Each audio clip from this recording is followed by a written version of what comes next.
Bonjour, mardi dernier, pendant les questions au gouvernement, j'ai interpellé le ministre Beaune, ministre des Transports, sur le catastrophique projet d'autoroute A69, c'est l'autoroute Toulouse-Castres.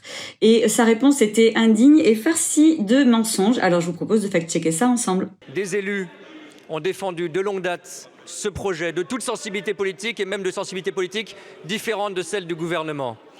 C'est ça la démocratie et c'est ça l'état de droit. Alors ça, c'est pas faux, mais il y a aussi beaucoup d'élus locaux qui s'opposent au projet de l'autoroute A69 et soutiennent le projet alternatif. C'est le cas par exemple de 6 députés du Tarn et de la Haute-Garonne, dont je suis, mais aussi une vice-présidente de la région et 6 conseillers régionaux et plus de 160 élus locaux du Tarn et de la Haute-Garonne, dont des maires dont la commune en fait est sur le tracé de l'autoroute.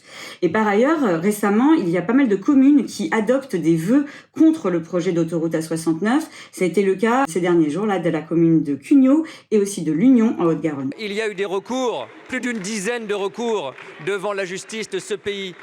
Tous ont été rejetés. Bon alors ça c'est complètement faux, il y a encore des recours devant la justice, notamment un qui est très important, puisque c'est le recours sur le fond, c'est-à-dire c'est celui qui demande en fait l'annulation de l'autorisation environnementale pour ce projet d'autoroute.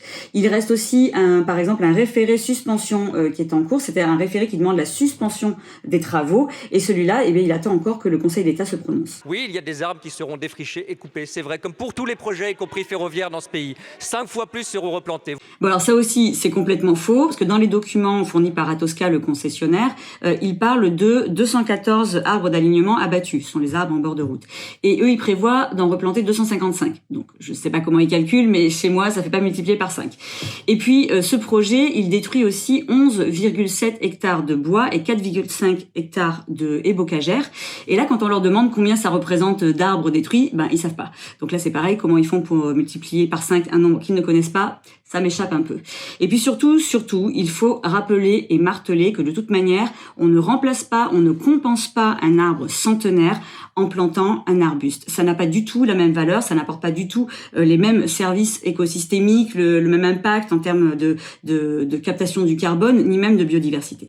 Il y aurait dans votre alternative 7 fois plus d'arbres coupés, Madame la députée, que dans le projet qui est aujourd'hui porté.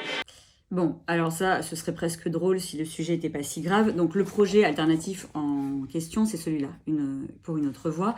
Et justement, il place en préalable la conservation du vivant et notamment la conservation des arbres existants. Donc totalement impossible qu'ils en abattent 7 fois plus. Et même dans leur projet, à terme, ils visent la plantation de 50 000 arbres. Bref. Quand on est un responsable politique, on ne met pas la vie d'une personne en danger. On ne pousse pas une personne au martyre. Et j'en veux énormément à ceux qui ont poussé M. Braille à l'excès.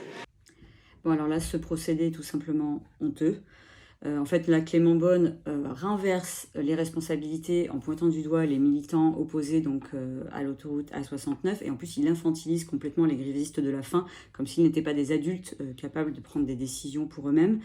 Là, ce qu'il faut bien comprendre, c'est que si on en arrive à un point où des gens se mettent en danger, c'est parce que derrière, il y a un blocage des autorités depuis des années qui n'a rien à faire pour se faire entendre. C'est exactement ce que je disais dans ma question au gouvernement.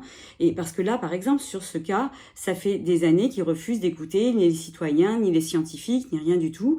Et c'est ce blocage-là, et uniquement ce blocage-là, qui fait que dans le contexte d'urgence écologique que l'on vit et que tout le monde ressent, il y a des gens qui en arrivent à envisager des modes d'action plus durs pour espérer obtenir gain de cause. Bon, et donc là, vous le comprenez, en fait, des arguments sérieux, ils n'en ont pas. Ce projet d'autoroute, il est et il reste inutile, archaïque et écocidaire, et il n'y a pas d'autre solution, monsieur le ministre, que d'arrêter ces travaux.